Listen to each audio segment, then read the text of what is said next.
శనిదేవుడు అంటే భయం, శని దృష్టి పడితే సర్వనాశనం. ఇదే కదా మీ నమ్మకం? కానీ ఇది ముమ్మాటికి అపోహ మాత్రమే. శనిదేవుడు వినాశకారుడు కాదు, ఆయన ఈ సృష్టికి న్యాయాధికారి, మన కర్మలను బట్టి ఫలితాలు ఇచ్చే కర్మఫల ప్రదాత. అసలు శనిదేవుడు ఎవరు? ఈయన ఎందుకు నల్లగా ఉంటారు? మే 16న రాబోయే అత్యంత పవిత్రమైన శని జయంతి రోజున మనం ఎలాంటి పూజలు చేయాలి, ఆయన అనుగ్రహం ఎలా పొందాలో ఈ వీడియోలో పూర్తిగా తెలుసుకుందాం. పురాణాల ప్రకారం శనిదేవుడు సూర్య భగవానుడు ఛాయాదేవిల కుమారుడు. సూర్యుని తీవ్రమైన వేడిని తట్టుకోలేక ఆయన భార్య సంజ్ఞాదేవి తన ప్రతిరూపమైన ఛాయను సృష్టించి అడవికి తపస్సుకు వెళ్తుంది. ఛాయాదేవి గర్భవతిగా ఉన్న సమయంలో సూర్యుని ఎండలో నిలబడి పరమశివుని కోసం కఠినమైన తపస్సు చేస్తుంది. ఆ తపస్సు తీవ్రత వల్ల గర్భంలో ఉన్నటువంటి శిశువు పూర్తిగా నల్లగా మారిపోతాడు. ఆ శిశువే మన శనిదేవుడు. పుట్టిన బిడ్డ నలుపు రంగు చూసినటువంటి సూర్యదేవుడు అవమానిస్తాడు. దాంతో కోపించిన శనిదేవుడు తన క్రూర దృష్టిని తండ్రిపై వేయగా సూర్యుడు కూడా నల్లగా మారిపోతాడు. ఆ తర్వాత పరమశివుడు జోక్యం చేసుకుని సూర్యునికి నిజం చెప్తాడు. శనిదేవుని నిష్కల్మషమైనటువంటి భక్తికి మెచ్చి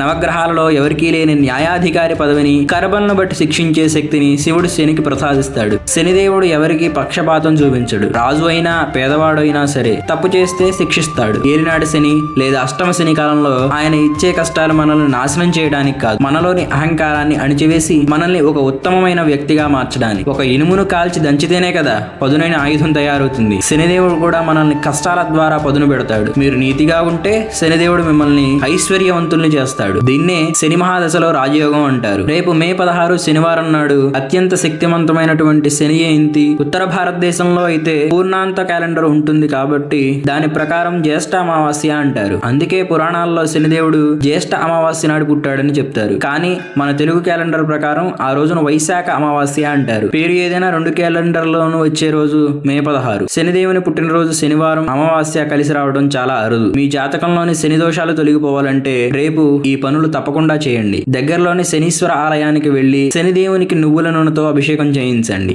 మట్టి ప్రమిదలో నువ్వుల నూనె పోసి నల్ల ఒత్తులతో శనిదేవుని ముందు దీపం వెలిగించండి. సాయంత్రం వేళ రావి చెట్టు కింద నూనె దీపం పెట్టి 7 ప్రదక్షిణలు చేయండి. శనిదేవునికి హనుమంతుడు అంటే చాలా ఇష్టం. రేపు హనుమాన్ చాలీసా పఠిస్తే శని బాధలు తక్షణమే తొలగిపోతాయి. రేపటి రోజున కాకులకు అన్నం పెట్టండి. ఎవరిని మోసం చేయకండి. శనిదేవుడు మిమ్మల్ని ఎల్లప్పుడూ చల్లగా చూస్తాడు. ఇలాంటి మరెన్నో ఆధ్యాత్మిక విషయాలు, పూజా విధానాలు మరియు శాస్త్ర విశేషాల కోసం మన వ్రతం పంతులు ఛానల్ ని ఇప్పుడే సబ్స్క్రైబ్ చేసుకోండి. ఈ వీడియో మీకు నచ్చితే లైక్ చేసి 10 మందికి షేర్ చేయండి.